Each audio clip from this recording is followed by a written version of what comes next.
दोस्तों आदाब, मैं अली आदिल ख़ान और आप देख रहे हैं टाइम्स ऑफ पीडिया चैनल।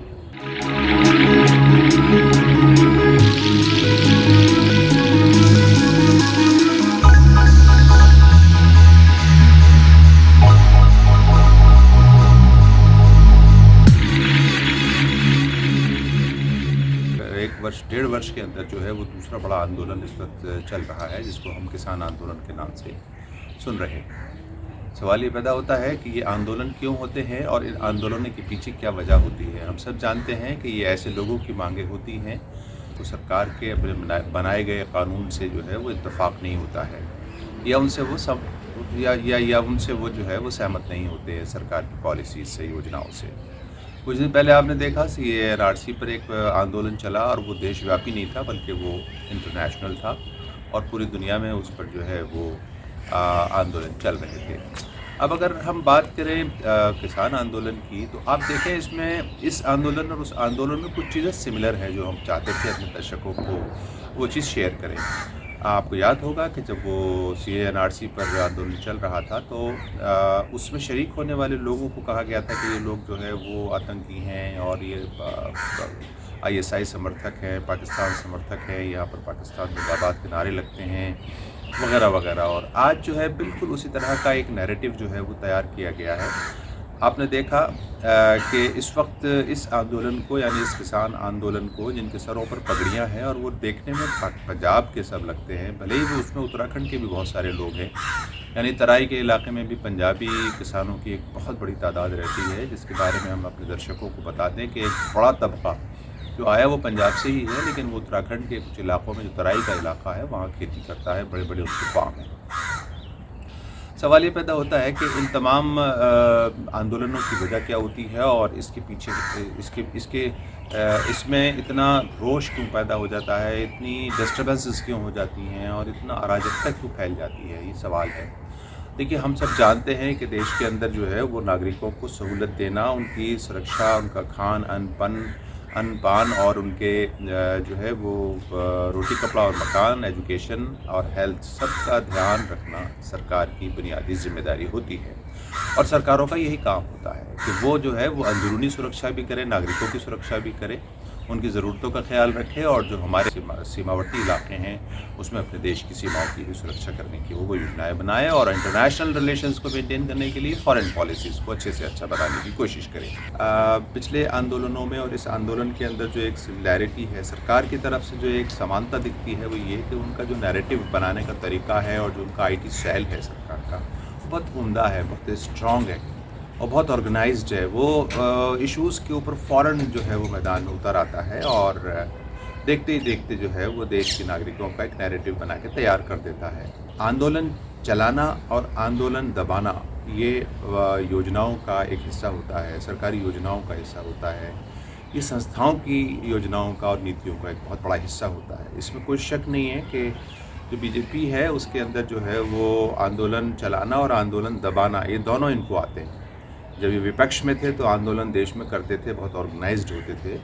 और कांग्रेस के दौर में आपने देखा होगा कि जो है वो निर्भया का एक आंदोलन हुआ, दूसरा अन्ना आंदोलन हुआ जो भ्रष्टाचार के ख़िलाफ़ था। वो दोनों आंदोलन बड़े सक्सेस हुए, उनको ऑर्गेनाइज़ करने वाले लोग ये वही लोग थे, जिसमें ज़ाहिर है कुछ ऐसी संस्थाएं हैं जो आंदोलनों को चलाना जानती हैं। अब आंदोलनों को दबाने की बात है तो वही संस्थाएं जो पहले चला रही थी वो अब दबाने वाली योजना संस्थाएं हैं और ये इनकी एक आर्ट है और कला है, इसको हमें सराहना होगा। अब जैसे आप देखें कि गृहमंत्री जी का बयान आने के बाद कि आपको बुराड़ी के अंदर सबको इकट्ठा हो जाना है, वहाँ हम आपसे बात करेंगे, हम इधर उधर कहाँ बात करने जाएंगे।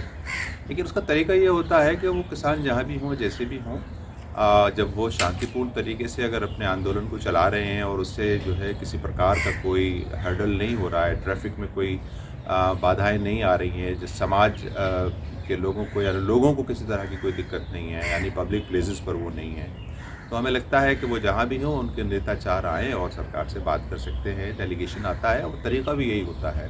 हालांकि ये बात कहना कि साहब नेता जो है वो वोट मांगने के लिए तो हैदराबाद में गली गली घूम रहे हैं, बिहार में गली गली घूमे, देश भर में घूमते हैं और यहाँ पर जो है वो नेताओं को आना चाहिए और उनको जो है वो हमारी मांगों को पूरा करना चाहिए। मांगें करने वाला आदमी जो है वो मांग जो पूरी करेगा उसके पास जाना होता है, तरीक़ा होता है।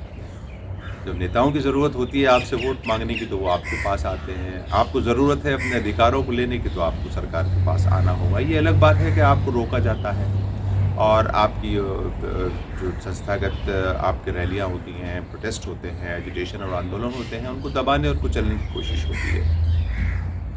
वो ज़ाहिर है वो कुचले जाने चाहिए आंदोलन, जिससे जो है वो देश की सुरक्षा को ख़तरा हो, देश की एकता और अखंडता को ख़तरा हो, देश के डेवलपमेंट को ख़तरा और विकास को ख़तरा हो। वो आंदोलन यकीनी तौर पर कुचले जाने चाहिए। लेकिन अनफॉर्चुनेट बात ये है कि यहाँ उन आंदोलनों को कुचला जा रहा होता है जो बेसिकली अधिकारों को लेकर लोग रोड पर आए होते हैं, चाहे वो CA/NRC का हो या फिर इसके अलावा भ्रष्टाचार का जो आंदोलन था वो बहुत कामयाब आंदोलन अदा का रहा। सरकार बदल गई, 10 साल तक इतनी अच्छी सरकार चलने वाली, जो सरकार ठीक-ठाक चल रही थी, तो उसको बदल दिया गया और वो ज़ाहिर है कि एक आंदोलन के ही माध्यम से बदला गया। अब ज़ाहिर है कि देश का किसान, मज़दूर जो रोड पर चलकर जा रहा था, जिसके पैर फट गए थे, जिनकी मौतें हो गई थीं, सड़कों और पटरियों पर वो लोग मर गए थे और पलायन का एक लंबा दौर चला था और आज इस वक्त किसानों के इस आंदोलन का एक दौर है। उस वक्त मज़दूर था, आज किसान और मज़दूर दोनों मिलकर इसको देख रहा है। यहाँ एक नैरेटिव ये बनाया जा रहा है कि ये खालिस्तानी है। पहले नैरेटिव बनाया गया था CA/NRC पर कि ये पाकिस्तानी है। तो ये पाकिस्तानी और खालिस्तानी बनाने का जो योजना है, ये ज़ाहिर है कि ये दाद देनी पड़ेगी इस बात की कि इस वक्त सरकारों के पास इस तरह की IT सेल है कि वो फ़ौरन एक नैरेटिव बना के खड़ा कर देते हैं। लोगों का जमावड़ा जो होना है या जो डिमांड्स हैं उसको रोका जा सकता है। अब देखना ये है कि जो सरकार में निष्पक्ष लोग हैं, अच्छे लोग हैं, उनका क्या मानना है। तो हमारा कुछ ऐसे लोगों से बात हुई जो सरकार के करीबी कहलाते हैं या पार्टी में जुड़े हुए लोग हैं, पार्टी के लोग हैं। उनका कहना ये है कि सरकारों को हम इस बात से नाराज़ हैं कि सरकार जो है वो दमनकारी नीतियों के तहत जो है वो आंदोलनों को कुचलने की कोशिश क्यों कर रही है। अगर कानून बनाए गए हैं और वो नागरिकों के, देश के लोगों के हित में हैं, देश के हित में हैं, तो फिर वो कानून बना रहना चाहिए, उस पर बात करने की ज़रूरत ही नहीं है। और जो आंदोलनकारी लोग हैं उनको आंदोलन नहीं करना चाहिए, लेकिन अगर वाकई उनकी ज़रूरतों का हनन हो रहा है या उनके अधिकारों का हनन हो रहा है नागरिकों के, तो इस पर चर्चा होनी चाहिए। दोस्तों, हम आपके साथ हाजिर होते हैं इसी एक ऐसे ही वीडियो के साथ। आप हमारे साथ जुड़े रहे, बने रहे, इसके लिए आपका बहुत शुक्रिया।